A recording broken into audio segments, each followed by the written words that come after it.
lahat. Nitong Biyernes, naglabas na ng paliwanag si Apollo Quiboloy through his counsel kung bakit hindi siya dapat arestuhin. We, including my legal team, immediately read through and assessed the documents carefully, mindful of due process for the accused, but also with a view to ensuring that the Senate as an institution is protected from dilatory tactics of parties. Isa pong naging maliwanag sa aming pag-review. His explanation is nowhere near satisfactory. They did nothing but rehash previous arguments they made for not attending our Senate hearings. Una, on whether or not the investigation is in aid of legislation.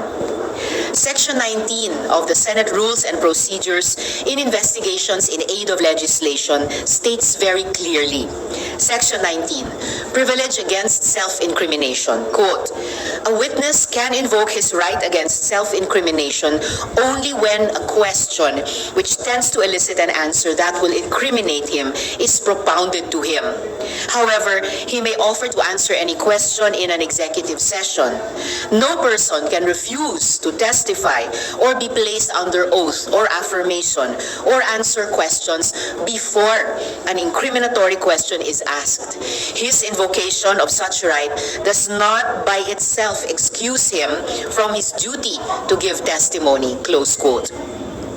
Mas malinaw pa sa sikat ng araw, dito pa lang tapos na dapat ang usapan.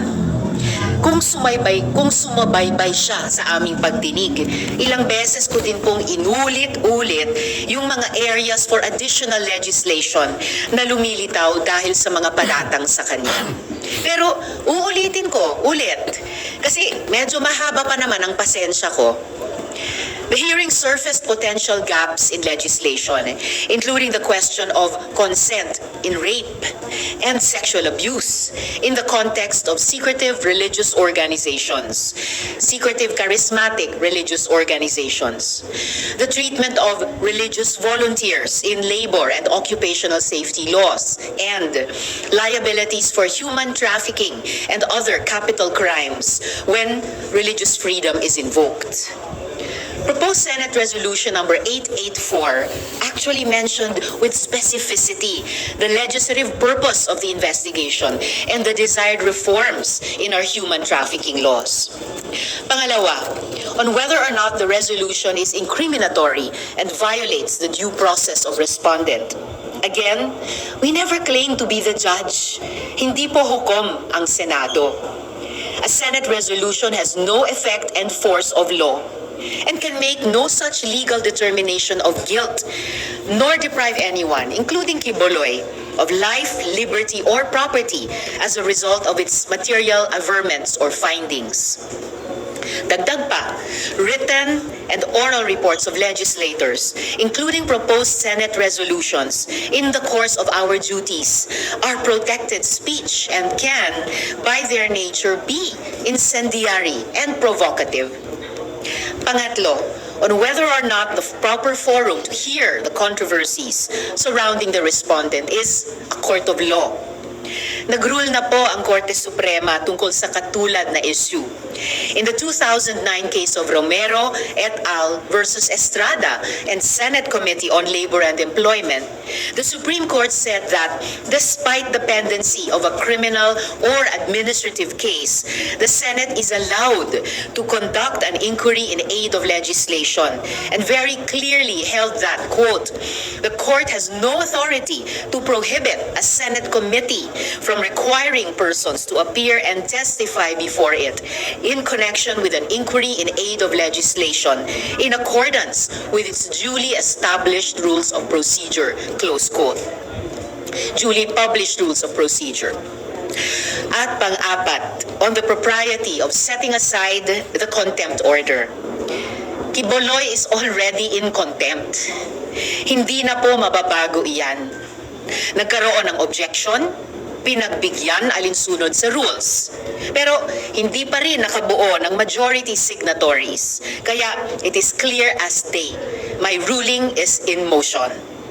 At mas lalong lumakas ang pangangailangang i-contempt siya dahil even after the March 5, 2024 contempt citation upheld on March 12, 2024, Quiboloy has continued to brazenly taunt and make a mockery of the committee and consequently the Philippine Senate by releasing through his supporters a list of 17 conditions before he appears. Sinubukan pa tayong linlangin ng abogado niya na si Attorney Topacio at tinawag pa na fake news. Pero si Quiboloy na din umamin. Quiboloy himself confirmed that he authorized the release of these conditions in a Gikan sa Masa para sa Masa event with vloggers. Kaya inamon ko siya, 17 ang hamon ko sa iyo, 17 conditions. Harapin mo yan. Kung di mo maharap yan, matibati tayong dalawa. Wala dyan sa iyong court. Ang court mo kasi, nakatali ang kamay ng tao dyan eh. Parang boxing, pumunta ka nakatali ang kamay. Kung basketball naman, kami sumusunod sa rules. Kayo walang rules. Tinatakbo niyo yung bola sa gusto niyo. Walang dribble, wala kayong foul. Doon naman sa boxing, siya ang boxer, siya ang referee, siya pa rin ang judge. Siya panalo. Siya panalo. This level of mockery of a constitutional exercise of duty by a committee of the Philippine Senate is unprecedented and disturbing, and further confirms Quiboloy's undue refusal to appear before the committee pursuant to Section 18 of the Senate Rules. Considering all these, once again, I request for the Senate President to issue an arrest order against Apollo C. Quiboloy. He must show up. He must respect the institution of the Senate. Sa mga kasamahan ko sa Senado, huwag nating hayaan maliitin niya ang ating iniingatang institusyon.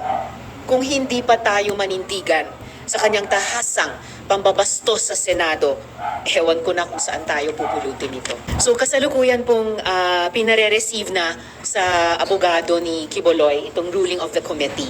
Once matanggap nila, i-follow up ko na yung sinabi ko nung huling committee hearing na request kay SP na ipa-aresto na si Quiboloy.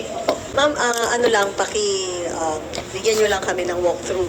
So, pagka-request kay SP, meron po ba siyang given period? Ilan yung at least araw para pirmahan ni SP yung order for arrest? And ano yung susunod po na mangyayari?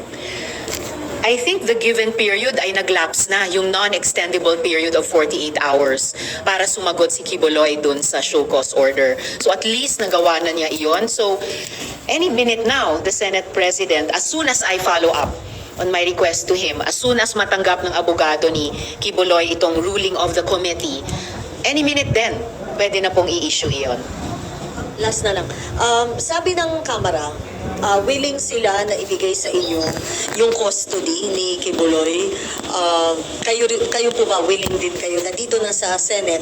Do you feel na talagang masisecure or magagwardiyan siya dito as compared sa House? No need for comparisons, pero lagi dati kapag mayroong pina-appear o pina-aresto ang Senado, ay naalagaan silang lahat dito sa Senado. Ngayon ko lang narinig yung sinabing iyon ng House. Kung ganon, ay wini-welcome ko po yun dahil isa na namang halimbawa ng interparliamentary courtesy na ibinibigay traditionally ng dalawang houses sa isa't isa. Thank you, sir, po susunod na magkatanong. After ni Bakot, good morning, ma'am. morning. Ma'am, do you feel you are facing a big challenge here?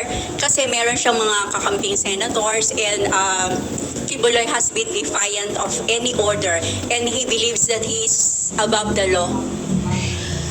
He's really challenging, pero at least hakbang-hakbang na ipapakita ng Senado na hindi talaga siya above the law. Hindi po ako nababahala o ano paman sa kung meron akong mga kasamang senador na sumusuporta sa kanila dahil yun naman po ay karapatan ng bawat isa sa amin magkaroon ng sariling posisyon. At mabuti, meron namang rules ang Senado na aming lahat na sinusunod. Kaya't kung merong anumang manifestation na gagawin, kung may kakailanganing bilang sa alinmang bahagi ng Senado. Yun po ang gumagabay sa aming paghakbang o hindi paghakbang sa mga susunod na yugto ng proseso tulad ng investigasyon. And so far, pinakita po ng Senado sa aming mga sarili isa't isa at higit sa lahat sa publiko na kayang-kayang isulong ng Senado sa pag-exercise ng kanyang mandato, sa pag-exercise ng kanyang konstitusyonal na kapangyarihan, yung kanyang mga tungkulin. Partikular at lalong-lalo na sa ganitong usapin ng hustisya para sa mga babae at mga menor de edad.